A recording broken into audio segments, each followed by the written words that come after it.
Remember the financial boom before 2008? The one driven by easy credit, an ever-rising stock market, and investors keen to capitalize on high-return opportunities, often overlooking potential risks? Well, amidst the legitimate success stories of that era was also a dark secret, a Ponzi scheme so enormous it would outdo anything seen before. We're talking about a staggering $3.65 billion stolen from investors. $3.6 billion Ponzi scheme. And the mastermind behind this scheme? Tom Petters. Businessman Tom Petters. Tom Petters' Ponzi scheme. Your Honor, I was scared. I was scared to death. From the beginning, he had always claimed that he was innocent and that others in the company were behind the scheme. That is until today.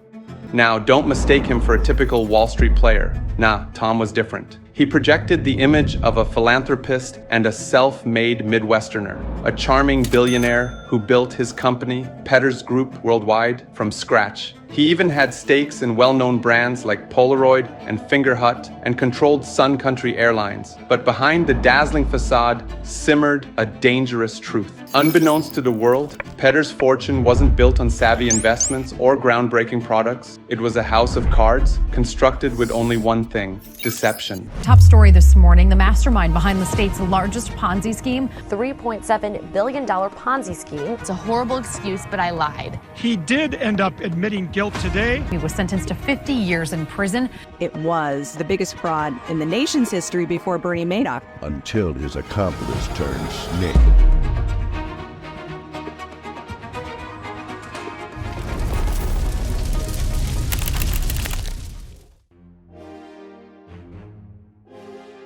Tom Petters, one of 7 siblings in a middle-class family, wasn't born with a silver spoon, but his entrepreneurial spirit shone brightly from a young age. In 1973, while still in high school, Petters launched his first business, Ear Electronics, selling stereo equipment via mail orders to college students. Despite his business acumen, Petters struggled academically and dropped out of college after just 1 semester to fully commit to his ventures. In the 1980s, Petters worked as a regional manager for an electronics store chain in Colorado. When the chain went bankrupt, he saw an opportunity and purchased 5 of its locations in Colorado and Kansas. This early success was not built on risky bets or flashy schemes, but on providing excellent customer service and competitive prices. In 1988, he founded Amicus Trading, a wholesale brokerage in Minnesota that marketed consumer merchandise. This company laid the groundwork for what would become Petters Group Worldwide, an umbrella company for various businesses he would go on to integrate into his empire. One key acquisition was the struggling discount retailer Fingerhut. Founded in 1948, Fingerhut was a pioneer in the mail order catalog business. However, by the late 1990s, the company was facing stiff competition from online retailers. Petters saw an opportunity. He believed Fingerhut's established customer base and brand recognition could be revitalized, especially with a push into online sales. His gamble paid off. Under Petters' leadership, Fingerhut embraced e-commerce and saw a resurgence in sales. This success story further bolstered Petters' reputation as a shrewd businessman who could turn around struggling companies. But Petters' ambitions didn't stop there. He set his sights on a bigger prize: Polaroid. The iconic instant camera company, once a household name, was facing financial difficulties by the early 2000s. Petters saw the potential to breathe new life into the brand, leveraging its nostalgic appeal to a new generation. So, he acquired it too in 2001. Here was a man who wasn't afraid to take on big challenges and revitalize struggling companies. But when you come to think of it, the companies under Petters Group Worldwide all had one thing in common. They all appeared to be thriving businesses. Fingerhut was enjoying renewed success online, Polaroid was launching new products, and Sun Country Airlines was expanding its routes. This outward appearance of success was crucial, for it created a facade of legitimacy, attracting investors who believed they were putting their money into a stable and growing company.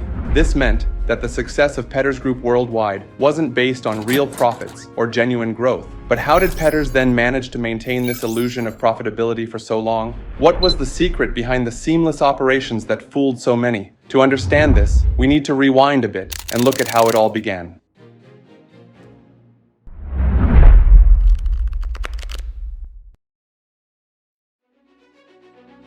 Tom Petters' Ponzi scheme was a sophisticated operation that relied on falsified documents and fake business transactions to lure investors. It all started around 1998, when Petters began soliciting money from investors, promising high returns on funds that he claimed would be used to purchase and resell consumer electronics to major retailers like Costco and Sam's Club. In reality, these transactions never took place. Instead, Petters and his associates created fake purchase orders and financial statements to show that PCI was a thriving business, thereby enticing more investors to part with their money. Petters enlisted the help of key individuals to maintain the illusion of legitimacy. Deanna Coleman, who was initially hired as an office manager in 1993, played a crucial role in fabricating documents and managing the flow of funds between investors. Robert White, a friend of Petters, was brought on board to create false financial records and purchase orders, giving the appearance that PCI had substantial business dealings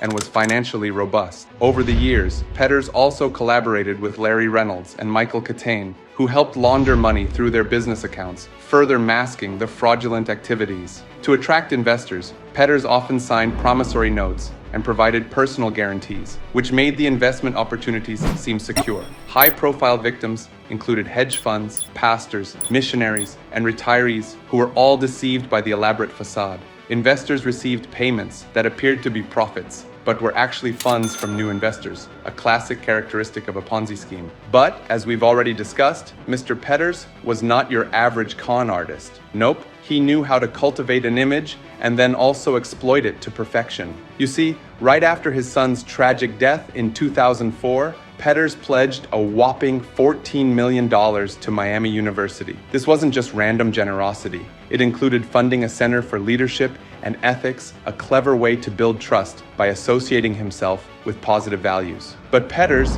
wasn't a one-university wonder. He spread the wealth around, donating over $2 million to a Minnesota Abbey and prep school. Then, there was also the Thomas J. Petters Foundation, a seemingly noble organization named after his late son that supported various charitable activities. In the eyes of the investors, here was Petters, the successful entrepreneur, not only making money, but also giving back. However, the truth was far uglier. These charitable acts were merely a smokescreen, and by associating himself with respected institutions, Petters gained the trust of high-profile investors who believed their money was in safe hands, managed by a man who clearly cared about more than just lining his own pockets. The tragic irony? When the house of cards finally came tumbling down in 2008, these very institutions were forced to return the tainted donations. And yeah, about Petters' downfall, here's how it started. Before the financial crash of 2008, the booming markets and widespread economic optimism masked the fraudulent activities, allowing such schemes to flourish as new investments flowed in steadily. However, the market downturn led to a severe liquidity crisis, making it increasingly difficult for schemes like Petters to stay afloat. As stock markets plummeted and the housing market collapsed, anxious investors began demanding the return of their investments. This sudden surge of redemption requests exposed the inherent fragility of the Ponzi schemes, which depended on a constant influx of new money to pay returns to earlier investors. With new investment opportunities drying up due to the financial crash, Petters found it increasingly challenging to meet these demands. Investors, facing losses in other areas due to the economic downturn, became relentless in their efforts to cash out their investments from PCI, putting immense pressure on Petters.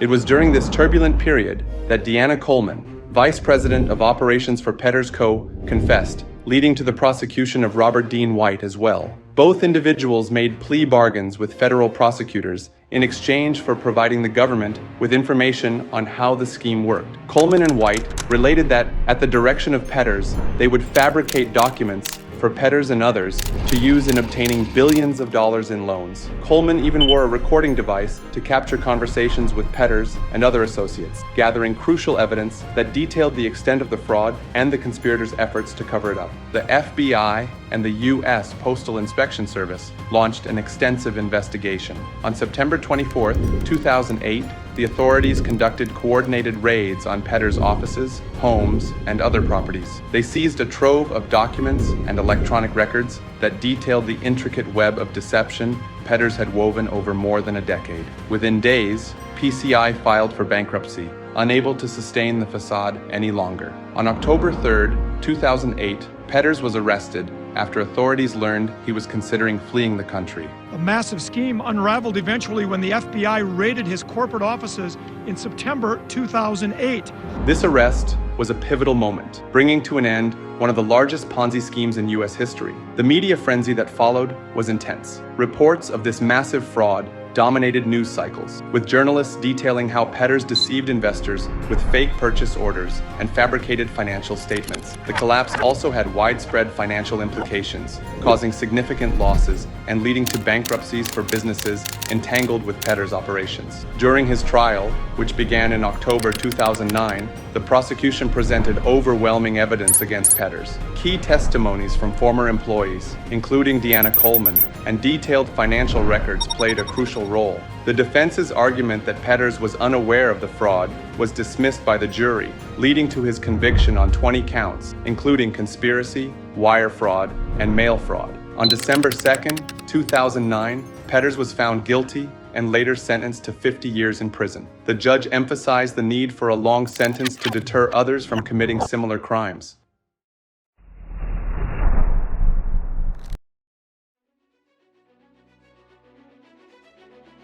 In the aftermath of the trial, the focus shifted to the impact on victims and the efforts to recover lost funds. The receivership process, which aimed to identify and liquidate assets connected to Petters' fraudulent activities, distributed more than $722 million to victims. However, this amount covered only a fraction of the total losses. Victims in the Tom Petters case are about to get some money back. A plan is in place to distribute $172 million to victims. The checks that the victims received may not be anywhere near the amount they lost. Many victims struggled to rebuild their lives, with some never fully recovering from the financial devastation. Petters' life post-conviction has been marked by continued legal battles and appeals, all of which have been unsuccessful. He is currently serving his sentence at the United States Penitentiary in Leavenworth, Kansas, with his earliest possible release date being April 25, 2052, when he would be 94 years old. In his only media interview since his arrest, Tom Petters broke his silence in 2012. He spoke to Twin Cities business editor Dale Kirshner from his prison cell, but maintained his innocence throughout the interview. However, 2 years later, when his deceptive knowledge faded, Mr. Petters finally had a come-to-Jesus moment, admitted guilt, and asked for forgiveness. For the very first time, Tom Petters admitted in court he is guilty of a massive Ponzi scheme. On the stand today, he apologized and said his scheme was robbing Peter to pay Paul. "Maybe I thought the world revolved around me when it didn't," Petters said. "Your Honor, I'm begging for your forgiveness today."